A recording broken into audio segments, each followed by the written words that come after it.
Big time controversy happened today where Mark Pope addressed the media. Mark Pope addressed what happened with the Yaxel Lindeborg story that came out a couple of days ago from the Associated Press. Yaxel said to an AP reporter that Kentucky offered to pay him between $7 and $9 million.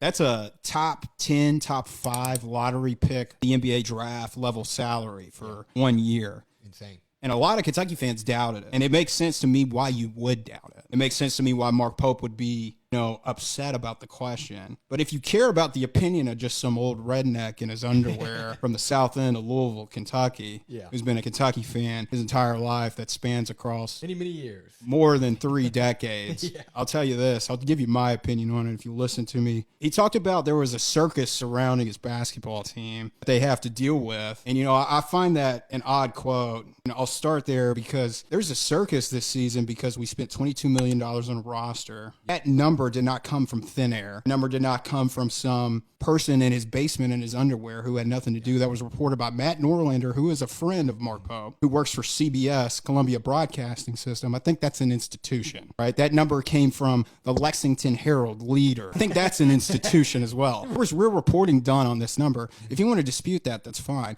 If you want to dispute whether or not Yaxel Lindeborg was offered between $7 and $9 million to go to Kentucky, that's fine. But I want to give you some things to think about with that number. And let me tell you something that happened with Yaxel. If you're one of these fans that want to dispute the number, if you're Mark Pope, you're asked a question about it. You're given a chance to refute this number. Here's what happened with Yaxel by turning down that money. He's a first-team All-American, voted by the Associated Press. He's the Big Ten Player of the Year.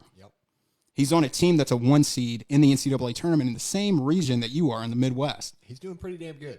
I'd say that he put himself in a position to earn a whole heck of a lot more than $7 to $9 million that I'm thinking in the long term. And I'd say that in the long term, he set himself up as an NBA prospect to make a whole heck of a lot more than $7, $8, $9 million because it's not a 1-year decision. That's what a lot of people get confused. They get it twisted. This is a 7, 8, 9-year decision.